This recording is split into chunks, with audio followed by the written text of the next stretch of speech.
Welcome to Aiken this week. I'm Emery Langston. Today I am so happy to be joined by Nancy Hanson, who is the Executive Director of the Youth Wing for the Aiken Community Playhouse. Yep. Thank you, Nancy, for being here. Oh, thanks, Emery. It's always fun to get a chance to talk about theater. Well, and this is such a fun thing that we're going to be talking about. We're going to be talking about some very heavy information too, but a lot of good information that we want to share with folks. So you are very passionate about what you do. I am.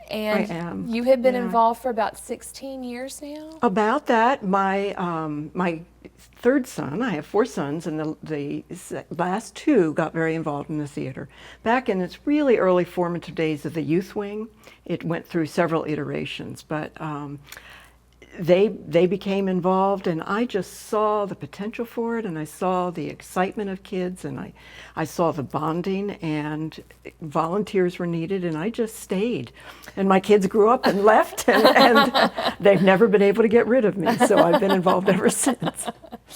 Well, why don't you tell us a little bit about the Youth Wing and the mission of the Youth Wing? And the mission. It has really just evolved into, I think, just one of the most wonderful programs that's so supported by the community of Aiken and our board of directors. So the Community Playhouse itself is, of course, a volunteer group involved in putting on productions and involved in theatrical arts. And we're the branch that really works with the kids, not so much in presenting children's plays, which is what many theaters do, but in really exposing them to all facets of the theatrical arts. So our mission is to really provide the broadest based theater education that we can to the greatest number of kids that we can, and keep a high quality of production. And I think this is so key to do it in a safe and welcoming environment, which is something that a lot of our young people are having difficulty finding. So we like to teach them, it can be behind the stage, in front of the stage, up in the lighting booth, working in the shop, whatever their interest is. My youngest son had no interest in being on stage, but boy, did he like running lights and designing lights and working the computer. That was his particular interest range and skill-based, and what he learned was phenomenal. So he was doing those things like by about 12. He was working on those. So that it's not just for the kids who like to be on stage, it's for ones who want to crew or want to run mics or just want to become part of it. Well, and that's such a good point, because when you think about being a part of a youth wing or a theatrical group or troupe, my mind automatically goes to stage. So what a wonderful opportunity to be able to offer all of those facets to youth. And what are the ages for the youth wing? Well, we've been able, through great volunteers, we've been able to expand down to 4th grade. So earlier on, we were just mostly high school, but we go grades 4 through 12. We meet once a month through August through May on a Saturday, second Saturday generally of the month, and we offer workshops. Workshops could range from projecting your voice to finding your character to improvisation to all kinds of skills. As they get older, of course, they're more in depth. But we have workshops for grades 4 and 5 are together, 6 and 7 are together, 8th, 9th, and 10th have their teacher and their workshop, and then 11th and 12th grades. So we have these separate workshops going on and it is crazy. And if you ever just want to see a beehive of activity, drop by on the second Saturday of the month, and every nook and cranny will have a workshop going. And sometimes if there's a set build on the stage, we're in the lobby or the atrium, but we're just exposing the kids and trying to make it fun at the same time. So grades 4 through 12, different productions that we do will, of course, use different ages, but the youth wing itself are those grades. Is there any cost? None whatsoever. This is open to any area kids who have a passion or an interest in theater. And again, they don't have to be on stage if they just want to be involved in something. But the friendships that will form from working together are become lifelong. I'm sure. For this. I'm sure. That's so exciting. Well, as we head into 2016, it's hard to believe. Can you tell us about the shows that are going to be coming up in the new year? Okay. Well, ACP itself puts on 7 main stage shows every season. By main stage, that's in the big theater on the Sure. big auditorium. And then we do 3 in our experimental theater, which is also known as the Black Box or rehearsal hall. So that is a very, very heavy schedule. With the youth wing, we put on about 6 a year in addition that are part of that group. We do our fall Black Box in the experimental. We do it in the fall because we want to do it during the school year. We do our main stage show. We do a Christmas show that they've just wrapped up. We Yes. performed at Hopeland Gardens. We performed at some assisted living facilities around town. We performed downtown Aiken for Night of 1,000 Lights. We do a senior showcase, which is a projection put on by our seniors, and we do that is in June usually, and we do a garden theater show in the gardens and at the libraries, which will be this coming summer. So, and that's directed and produced and costumed and staged completely by our older kids with adult mentorship. Sure. So that they're getting that behind the scenes. Aiken itself, the theater itself, we have just opened Wait Until Dark, which is a thriller.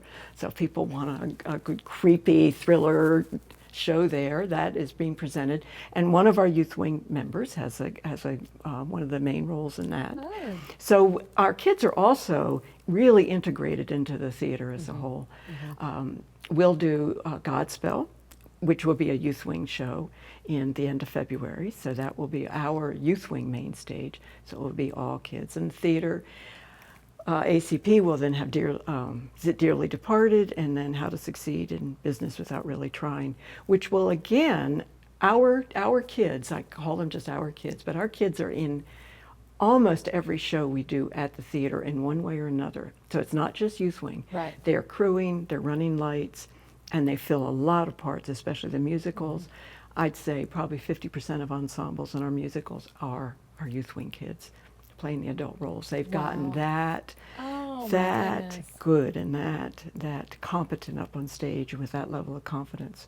So there are lots and lots of opportunities. That is remarkable. It truly It is. is. And what It is. Aiken is so wonderful about supporting the arts and the theater, and we're so fortunate to have the facility that we have We here really in Aiken. are. Yeah. That communities just don't have what we have. So I'm very hopeful that if anybody's seeing this, that they will be gaining interest in possibly participating in the youth wing.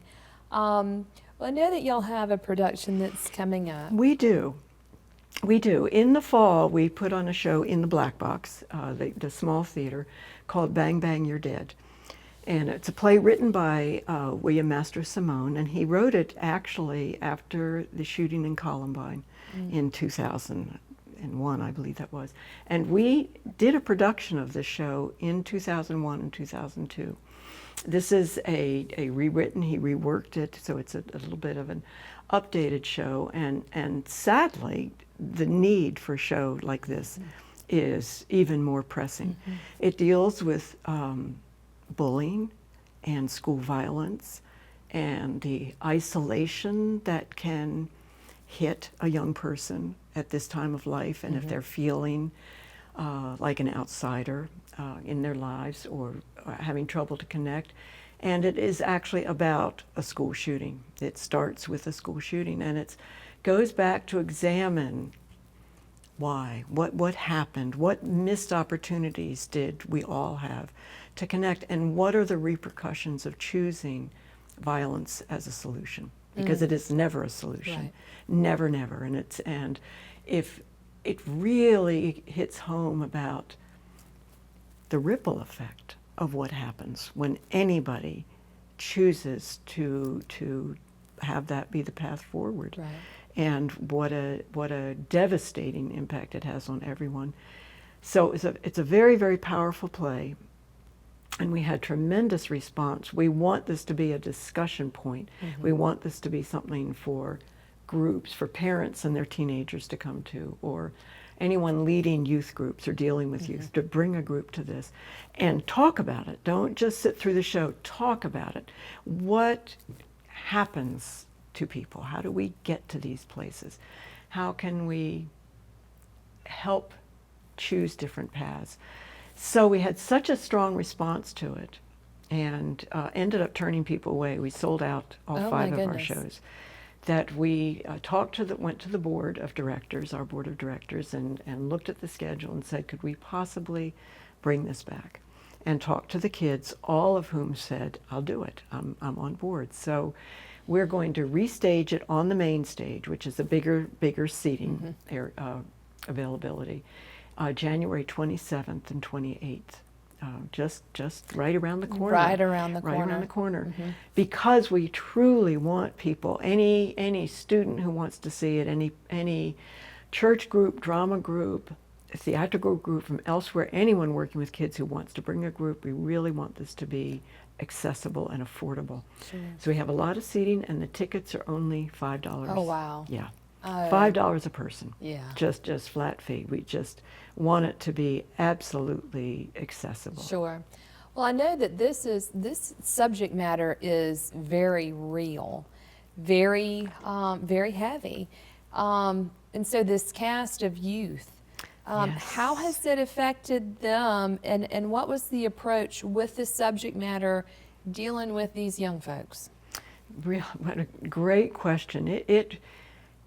It really impacted the kids in the show, and I had some concerns. The other adults with me, we had Jimmy Moore was my assistant director, Meredith Boylan was our stage manager, Mary Claire Millies did lights and helped, and we talked. We said, it's a very hard place to ask any of us kids to go to night after night and rehearse and go to these places, because it had to be real. It had to be authentic. It could not be stereotypical. It couldn't be flip. It couldn't Right. be surface, or we weren't doing our job. We had this had to be heartfelt for us and for the audience.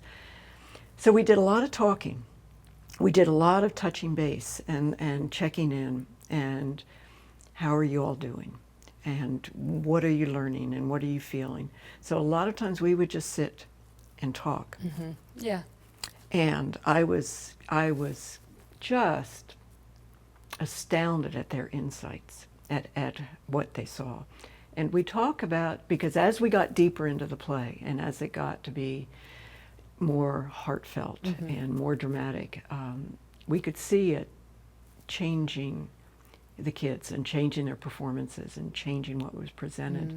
And sometimes we just had to stop Yeah. and say, all right, let's touch base here. And I think what really struck me that they talked about was how they began to see that there are no monsters here. There are no bad guys. There are terrible choices. And terrible things happen when people feel like they're not heard, when they're not seen, when they're not understood. And then they began to see, how have I bullied somebody, not meaning to? Sure. How did I maybe make fun of somebody? Or how did I interpret kids as making fun of me when actually it had nothing to do with me? That hit them in that the young man, Josh, who is this character played by Kevin Burning, how he misunderstood things, how he thought that he was being picked on because maybe he heard kids laughing. And it truly had nothing to do with him. Oh, my goodness. Or he had an option of finding a different way of not taking it into his heart rather than listen to the dark side of things. Okay. So I think that insight, and that's profound for Indeed. young people to have, that insight Oh, that sure. we all have potential to hurt if we, that none of us are innocent of never hurting someone, of never missing an opportunity. And we all have the capability of turning that around. And if that's the only lesson, that's huge. Well, and then that brings me to my next question is, what do you hope that the audience and the people who see this, what is your hope that the takeaway from the show is going to be? Well, I want them to take this journey with us of seeing how how we all, every single one of us walking around every single day, every age, has an opportunity to bring more kindness into the world. You know, just even the person you pass on the street. We have that opportunity and the obligation, and I think the responsibility, to just bring kindness, to choose the positive response, to choose to not take offense, to not add to the hostility that's out there. And that to me is the greatest hope that I hope everybody says, which way, you know, how was my day today? Which way did I go on this? Right. How did I spend my energy? Right. Was it uplifting or was it tearing down? And those people with still having teenagers, of all, I just want it to open a dialogue. So we don't want it to be a lecture. That's the beauty of live theater. It's a way to experience something. So it doesn't need to be a lecture. It doesn't need to be probing, but just open a dialogue. What all happened there? How might it have gone differently? There's a beautiful segment in the play that the author does such a lovely job of the deceased, the kids who were shot, come back to confront the shooter. And they talk about the little things of life that they'll miss. And sometimes it's just having my dog run up to greet me. Or it's the feeling of a good cold ice cream cone on a hot day.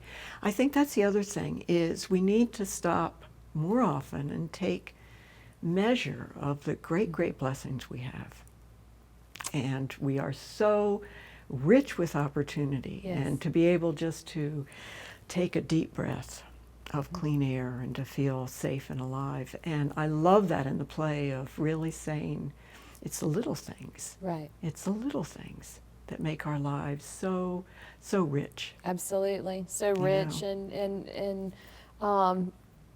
just to take the opportunities to be kind. Just the Yes. little things, to be Yes. kind to other people. This world Yeah. needs a lot of kindness. It needs a lot more kindness. And it's sad that we have to have these dialogues, but what a positive way to be able to Yeah. experience something like this through the youth wing and through the theater. And I hope that it's going to go amazingly well. I hope so too. So it will be reprised. Could you share those dates with Sure. us again? January 27th and 28th. Shows run at 7 o'clock. We'll start promptly at 7. It only lasts about an hour, so it's perfectly fine. That's a Wednesday and a Thursday night. So families can come. Again, it's pretty powerful, so for young children, it might be a Sure. little bit too strong. Tickets are again, they're $5. They can call the box office. Our number is 648-1438, and I believe we have a graphic with all that information. So call the box office and reserve those tickets anytime. Go ahead and reserve them now. Bring a group, bring your family, bring your neighbors' kids, but just come January 27th and 28th, 7 o'clock, at the theater, which is located on Newberry Street. If people have never been there before, it's that wonderful, wonderful, wonderful performing arts building. I believe it's AECOM Performing Arts Center now. Yes. Right across from the fountain at the end of the alley. Yes. On Newberry Street. And again, what a tremendous facility. And I hope that you have 2 nights that are sold out, and that, Well, that people have to thank be you. turned away again, and Yeah. that we can have a great dialogue, and that this will open up a lot of discussion. So Yes. that's That's really the goal. That's of great. that.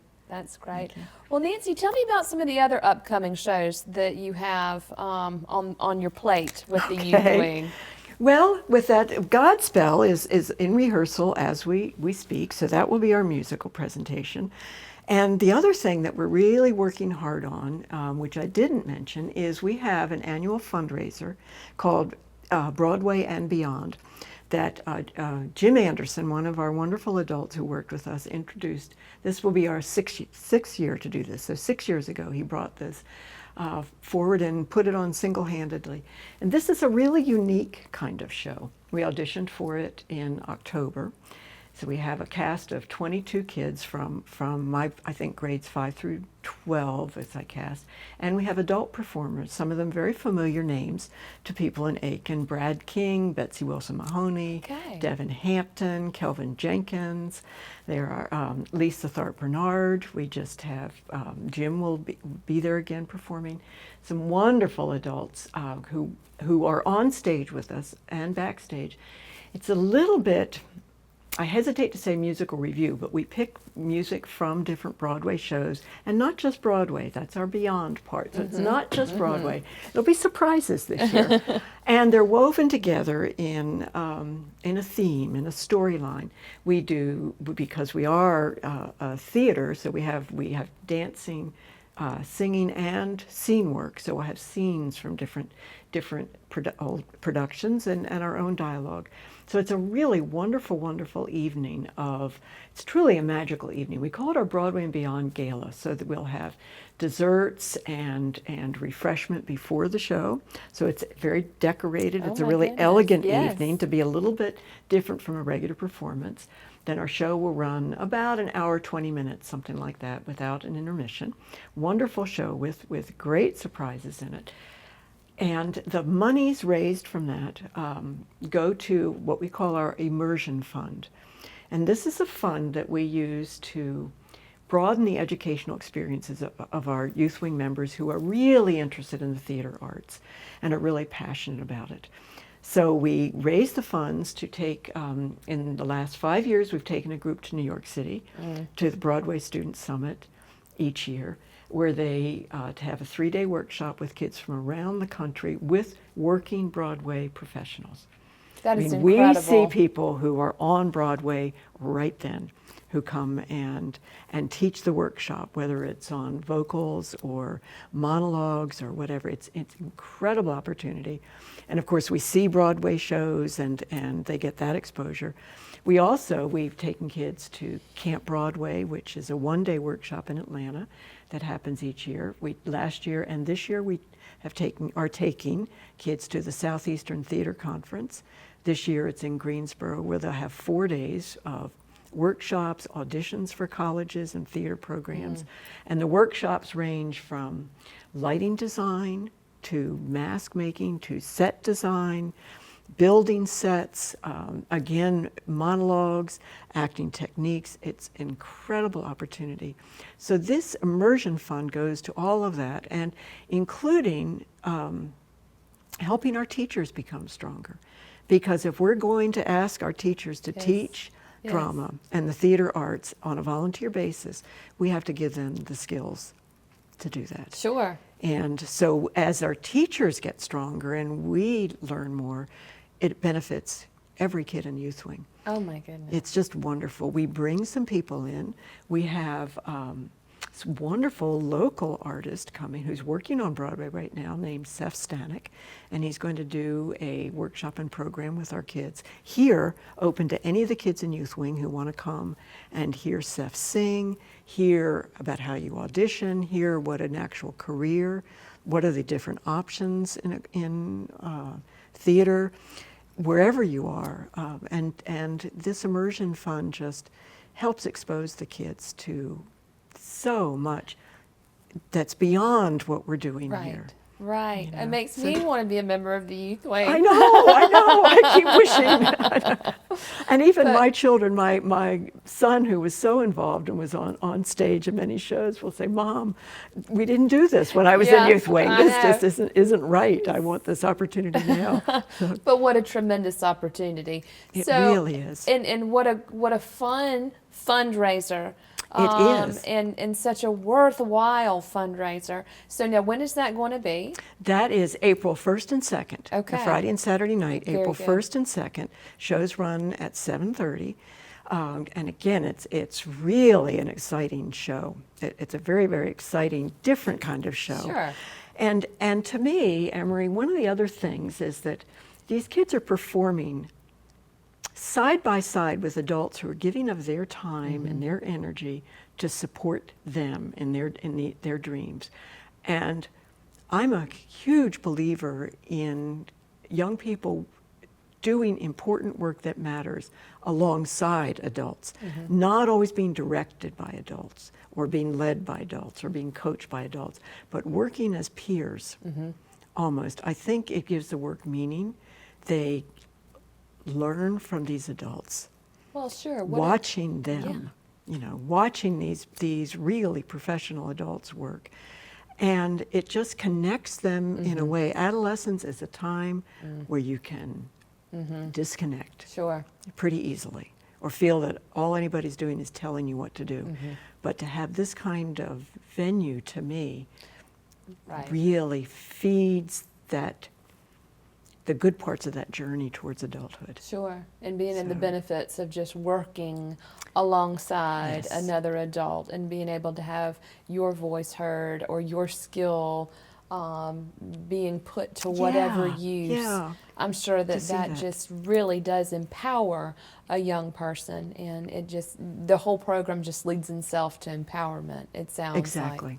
Exactly. It really does, giving them the confidence and watching how these adults prepare, watching that they get nervous. How do they deal with that? How do they face that? That it's not, everything's not, you know, come and a piece of cake as you get older. We still have to deal with our own fears and our own nervousness and our own insecurities, but we find ways to channel it. Sure. And that's a skill. That is very important, because I can imagine that you know, there's not a magic number, and I would think that some youth probably think that, oh, when I hit such and such, I'm not going to be nervous. Oh gosh, and don't we all? The fact of the matter is that we all get nervous, and we all have our anxieties, and so what a healthy, safe environment to experience and see that. So that is immeasurable, Nancy, to be able to offer the youth that experience. Well, as we're wrapping up today, I do want to ask you, 16 years with the Youth Wing and your experiences that you have had, is there anything in particular, any moment, any memory that you have that just stands out to you? Oh, there have been so many wonderful, wonderful kids who have come through the program, and so many have come back and said, this really changed me, this changed my life. This gave me a direction. This gave me a home. I think one of my just dearest memories, aside from being on stage with my own children, which will always be the number one, but we were doing a workshop once, and kids come in thinking this is acting, this is pretend, this is great fun, and it is great fun, but there's more to it than that. And we were doing an exercise, and it started off with one thing I want to be able to do, but it started off, it was silly at first. Everybody went to sort of superpowers and went to, yes, you know, all the things, never have to be in school again, all of that. But one of the things we try to do in our workshops is say, go to the truth of the matter, go to the heart of the matter. You know, don't go the easy route, go to the depth of it. So we talked a bit about that, about how we respond to truth, how we respond to authenticity. When people are real, we connect with that. And when we take off that mask. And so we did the exercise again. And the first person, I said, take your time and just whatever it is, just make it be real. And one young person said, see, it gets me every time, said, what I hope for, what I want is for somebody to see me as I really am. And the whole room went silent. And every one of them, then everything next was said was just as genuine, was just as true, was just as real. And they got teary. And I am now watching it. I mean, just remembering that. And at the end of it, I looked, and these kids who had walked into this room as strangers, many of them, sometimes it was their first time, they didn't know each other. I looked, and in the circle, they had all joined hands. That's powerful, Nancy. And it just, you know, I thought, if I do nothing else, they've shared this moment, and they will not be the same after this. Right. So it was truly, it's one of my stories that I go to when I get tired, when I get discouraged, when I think I'm not doing a good job. That's my go-to. Well, that is very powerful. And just knowing what you have been doing over these years and impacting the lives of these children with your volunteerism. Well, many, many others. I mean, there's so many wonderful adults giving of their time and their energy, and everybody involved in that theater is just dedicated to it. Well, and we are so thankful for that, for you and all of the other volunteers. Nancy, I just hope that Bang Bang You're Dead gets sold out and that people will go and see it and realize what a powerful, important message it is.